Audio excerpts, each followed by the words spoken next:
Hello, folks. I just wanted to let you know that I am taking a break from this podcast. I am not recording. I'm deep in the back end, working on season 3. So I'm retooling, planning, figuring out what this podcast is going to turn into in the new year.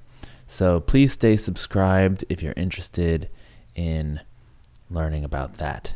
But otherwise, just hang on because it's coming. I want to give an update on the book. Chapter 5 just came out last week. Chapter 5 is all about, it's called Improving the Design of Actions.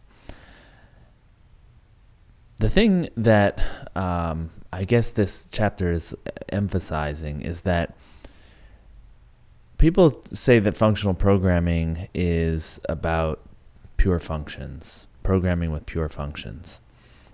But I think that sells it short because I think functional programmers have a lot to say about actions. Because we've identified them, we know what dangers lurk inside, so we know how to work with them a lot better. We develop tools.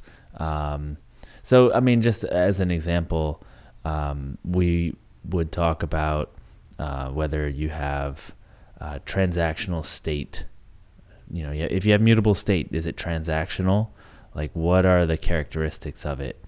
And we do that a lot more than object-oriented programmers, I would say. We have a lot of tools. So because you can't get rid of actions, you should at least have them somewhat well designed. And the idea behind chapter 5 is that, in chapter 4, we extract calculations from actions. And you do that by identifying the inputs and outputs to the function. What are all the things that this function uses to produce an answer, and what are all the answers it produces? Because a pure function, a calculation, will only have arguments and return values as its inputs and outputs. And I'm calling those the explicit inputs and outputs. That's thanks to Chris Jenkins for this idea. And so then there's all these implicit and explicit ones that exist in actions. So if you just replace all the implicit ones with explicit ones, then you've got a calculation.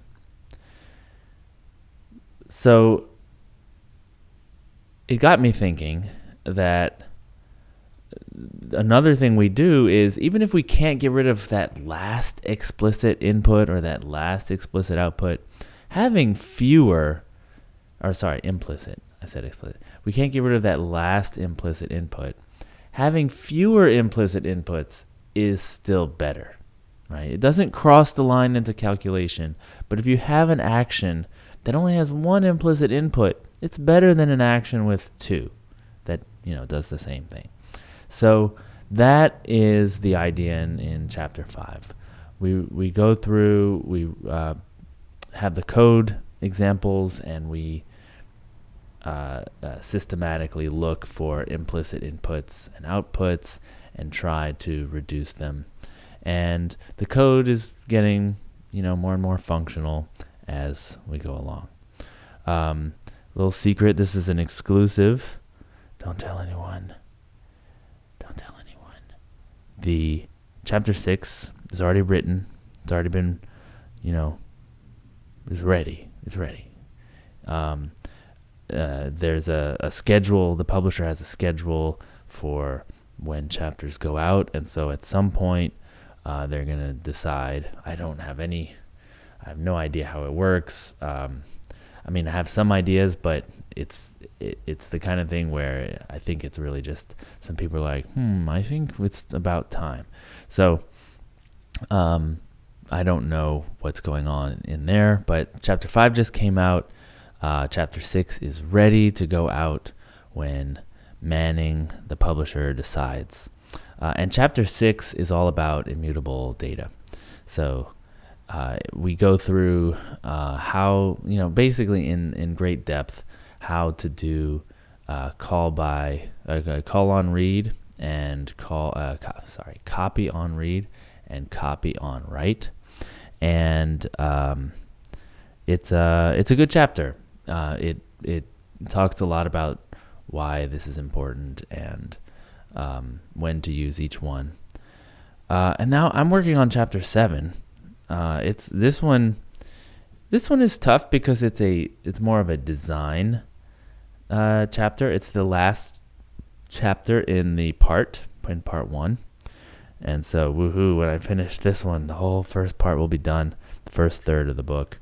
So I'm excited about that. But just want to tell you, chapter 7 is about stratified design.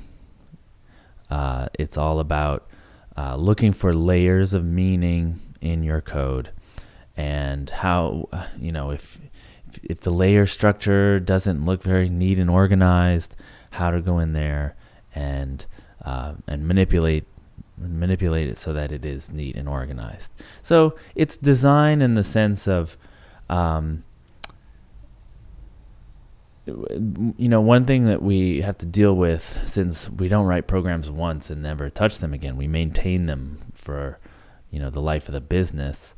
You need to arrange things so that the things that will change frequently, because you're experimenting, you're learning how does free shipping work, how does you want to be able to change those things. So you want those to be easy to change. And then some things you want to say, okay, this is good, it's done, let's make it so that we don't have to change it so much. And because you're going to have stuff like that's other stuff is built on top of. So how do you arrange that? Because if you look at, it's all about the call graph. What functions call what functions? You just draw that all out. The stuff at the top, the stuff that nothing calls, like the very top, that stuff, since nothing relies on it, can change very easily, very cheaply. You can just rewrite it. Nothing, you don't even have to have the same contracts and stuff because nothing calls it. Now the stuff at the bottom can't change that easily because all this other code is built on top of it. So if you change it, even if there's a possibility of introducing a bug, maybe there's some contract that you're now violating, but even then might just be a bug. You just made a mistake. All of that has consequences. And so that stuff should be harder to change, right? And so now you have this nice stratification of going from easy to change at the top to hard to change at the bottom, right? So you can choose where things go, which is great for maintenance. The other thing, we talk about testing. What stuff is where would you want to spend your testing budget if you have a limited budget? Of course, you could say, yes, I want to test everything, but come on, what do you test first, right? If you have all this code, where do you spend, what's the best bang for your buck? And the tree kind of guides you there. The answer is at the bottom of the tree, because so much stuff relies on it. You want that to be more robust. Your tests aren't going to change. They're going to change just as frequently as the stuff at the bottom. And so when you write that test, it's going to last a long time. Whereas if you write tests for stuff at the top, the advantage of writing tests for the stuff at the top is you are testing a lot more code. You are exercising a lot more code, right? Because the stuff at the top is calling stuff below it, which is calling stuff below it. So it's exercising more code. But it's also going to change more frequently. So that test, you spent 2 hours writing that test, now you're going to have to change the test too, right? So it's probably better to focus on the bottom of the tree. And then reuse. The stuff at the bottom is just more reusable. It's already being used multiple times. The stuff at the top is not being used. So again, stuff at the bottom is more reusable. It can be used more easily by other systems that weren't anticipated. Okay, so that's what I'm working on now. It's all about, cleaning up your code, making it more organized, designing your system so that works. It's kind of a preview of things to come. So every part, all 3 parts, have a design chapter at the end. And so part 2 ends with the onion architecture. And then the part 3 ends with reactive design, reactive architecture. And this chapter is setting up a lot of things that will be useful later. So the whole of part 3 is about domain modeling and data modeling and stuff. And so we're going to get to that idea of like, how do you build this stuff that's at the bottom? Because the stuff at the bottom is usually your domain model. How do you really design that? So this chapter is not really about like, okay, let's get in there and make some domain model that's going to last a long time. It's mostly just about like, let's move the code we have up and down this tree so that it has all the characteristics we want: maintainability, reuse, that kind of thing. All right, that was just a little update.